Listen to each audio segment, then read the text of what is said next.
Tu as déjà sûrement entendu l'expression « mieux vaut être seul qu'être mal accompagné ».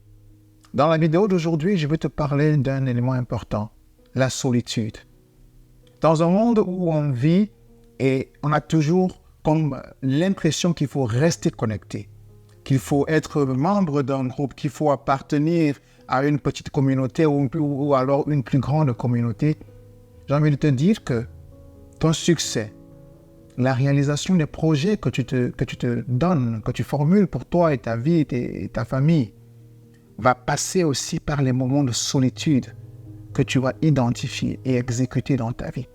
Dans cette vidéo, j'ai envie de te faire la promotion de la solitude parce que je sais que c'est l'espace idéal pour devenir ou bien pour atteindre un bon niveau de créativité, de productivité et enfin d'excellence. Salut, je suis Patrick et bienvenue sur cette chaîne Elevated Impact, ta destination pour booster ton mindset, ta carrière et ton développement personnel. Si tu tiens à transformer ta vie, je vais t'inviter à rejoindre notre communauté et surtout à t'abonner. J'ai peut-être fait une promesse qui a peut-être pu te surprendre tout à l'heure lorsque j'ai dit que la solitude pouvait te permettre d'être plus productif ou bien plus productive ou plus créatif ou plus créative. Et même je crois que la solitude peut te permettre d'atteindre un certain niveau d'excellence. Je ne parle pas de solitude ici en termes de maladie. Je ne parle pas de solitude ici en termes de timidité exagérée. Mais je parle de solitude comme une stratégie de succès. C'est une solitude intentionnelle. C'est une solitude volontaire. C'est une solitude délibérément choisie. Donc, cette solitude fait partie d'un grand plan. Et justement, cette solitude nous permet d'éliminer les distractions.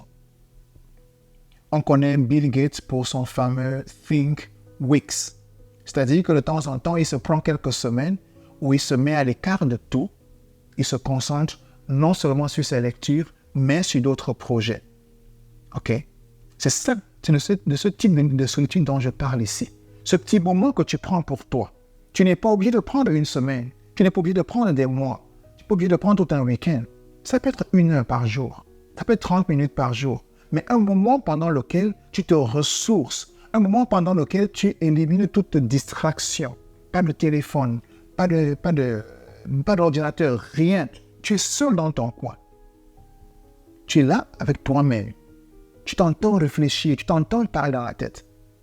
Ça te permet de te reconnecter parce qu'on est tellement en train de courir après ci, après ça, que notre petite voix intérieure qui nous parle, on a du mal à l'écouter. Mais le moment de solitude nous donne l'opportunité de nous reconnecter avec cette voix intérieure. Et donc, à entendre des choses qu'on n'aurait pas entendues autrement. Donc, la solitude nous permet de nous mettre à l'abri de toutes ces distractions-là. Et je ne le dis pas de façon théorique, mais de façon pratique. Parce que moi, j'ai ce que j'appelle le thinking time. Okay? Et chaque dimanche, je m'assois dans mon coin et je fais la revue de ma semaine.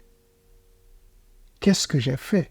Qu'est-ce qui a marché? Qu'est-ce qui n'a pas marché? Comment j'appréhende la semaine qui suit? Par téléphone, tout est écrit à la main. C'est un moment de concentration, c'est un moment où je me ressource. Okay?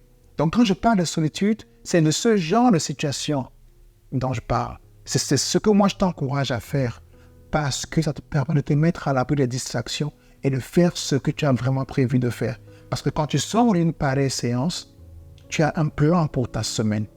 Et tout ce que tu as à faire pendant la semaine, c'est d'exécuter ce plan-là. Bien sûr, en étant un peu flexible, mais tu exécutes le plan. Parce qu'une minute que tu prends dans la planification te permet de gagner 10 minutes dans l'exécution. Un peu comme une conséquence du premier point que j'ai signalé tout à l'heure quand je parlais de la discipline, de la solitude qui élimine les distractions, il y a que la solitude permet d'avoir cette clarté mentale.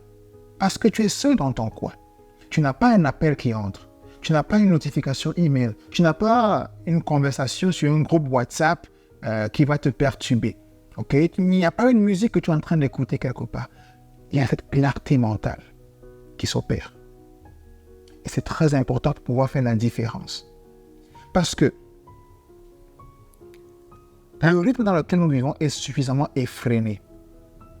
Si tu as un problème, si tu as une situation, si tu as un challenge, lorsque tu es dans le challenge, lorsque tu es absorbé par la situation, tu ne vois pas clair. Tu as besoin de te démarquer un peu pour voir clair. Et je prends souvent cet exemple-ci. Si tu es dans la forêt et tu te mets le nez, le visage contre un arbre, la seule chose que tu vas voir, c'est l'arbre. C'est la seule chose que tu vas voir. Mais, en revanche, si tu te mets à quelques mètres de l'arbre, non seulement tu vas voir l'arbre, mais tu vas voir aussi les autres arbres ou arbustes ou autres éléments qui se trouvent dans la forêt. Donc, ce moment de clarté vient aussi de ce que, quand on prend ce moment de solitude, on se décale de la situation et on essaye d'examiner la situation sous plusieurs angles. Il y a ce monsieur Stanislas Zézé, c'est un Ivoirien. J'ai écouté une de ses vidéos l'autre jour. Il dit qu'il n'attaque jamais un problème de façon frontale. Quand il y a un problème, il se demande quelles sont les autres solutions. Donc, il préfère passer par les angles. Et justement, pour que tu puisses atteindre ce genre de résultat, il faut que tu aies cette clarté d'esprit, il faut que tu aies un moment de solitude, parce que ça te permettra de faire la différence. Donc, la solitude peut justement te permettre de sortir des sentiers battus et d'inventer de nouvelles idées, d'inventer de nouvelles approches, simplement parce que tu as atteint ce niveau de clarté. Et la conséquence logique de la clarté que tu peux avoir, c'est justement une augmentation de ta créativité. Beaucoup de personnes vont penser qu'elles ne sont pas créatives ou qu'elles sont moins créatives que les autres. Nous sommes tous créatifs. Nous sommes tous créatifs. C'est juste que certaines personnes ont pu se rendre compte de leur créativité et l'ont développée, alors que d'autres ne s'en sont pas rendus compte et donc par conséquent ne l'ont pas développée. Nous sommes tous créatifs.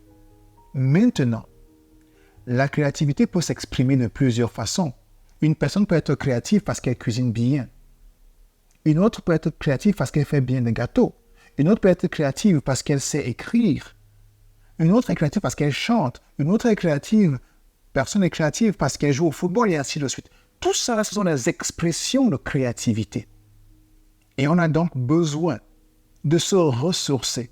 Parce que pour qu'on puisse atteindre cette créativité, pour qu'on puisse atteindre cet espace où on peut présenter quelque chose, pas forcément de nouveau, mais de neuf, de rafraîchissant, il faudrait bien qu'on puisse avoir un moment de réflexion, un moment de clarté d'esprit, qu'on se pose les bonnes questions, qu'on ne se laisse pas distraire par tout ce qui peut se passer autour de nous.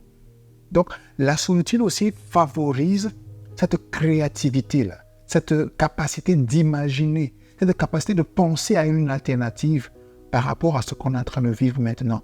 Et c'est vraiment, vraiment important parce que la solitude permet justement de sortir des sentiers battus, de devenir innovateur et ainsi de suite.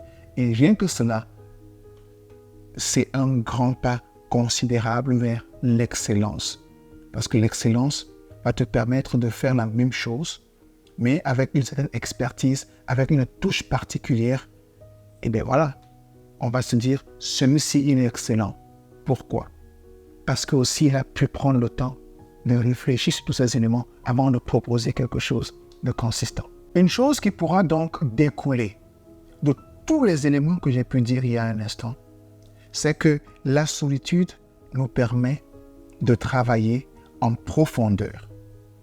Parce que quand on est en mode exécution, on n'a pas vraiment le temps de s'arrêter pour aller en profondeur dans ce qu'on est en train de faire. C'est pour ça que le moment de planification, le moment de solitude qui précède le moment d'exécution est déterminant. Et je le dis encore, 1 minute de planification nous permet de gagner 10 minutes en exécution. Et le moment de solitude, justement, nous permet de réfléchir en profondeur sur la situation, de mieux planifier, de se poser les bonnes questions, d'aller chercher les bonnes solutions, d'aller chercher les bonnes réponses. Lorsqu'on fait un travail en profondeur, automatiquement, on se démarque de la masse. Parce que si tu marches au même niveau que la foule, tu ne seras jamais plus avancé que la foule. Si tu marches au même niveau que la foule, tu ne peux pas être plus loin que la foule. parce que tu es au même niveau que la foule. Et justement, travailler en intégrant cet élément de solitude dans sa stratégie permet qu'on ait une longueur d'avance parce qu'on y va en profondeur. Pendant que tout le monde travaille de façon superficielle, toi tu te dis non, ici, dans mon service, je veux être excellent lorsqu'il s'agit de conduire des réunions de travail. Et donc, pendant ton moment de solitude, tu prends le temps de revoir les différentes réunions que tu as déjà eues à organiser, à conduire. Et je te dis, qu'est-ce que je peux faire la prochaine fois? Et surtout, pose-toi les bonnes questions. Ne te demande pas pourquoi ça n'a pas marché. Ne te dis pas, quand je fais, ça ne marche jamais. Parce que si tu veux savoir pourquoi ça ne marche jamais, tu vas effectivement trouver les raisons pour lesquelles ça ne marche jamais. Mais pose-toi des questions qui ne vont pas te paralyser, mais plutôt vont te galvaniser. C'est-à-dire te donner la force, l'énergie de continuer. Au lieu de poser des questions qui vont te faire te dire « Ah, peut-être qu'il faudrait que j'arrête », mais il faut plutôt poser des questions qui vont te donner la force de continuer parce que tu auras vu ce que ça peut te donner comme résultat. Okay? Donc, c'est super important de comprendre qu'il est bien de travailler en profondeur. Parce que la solitude te permet de creuser profondément et d'atteindre de nouveaux sommets.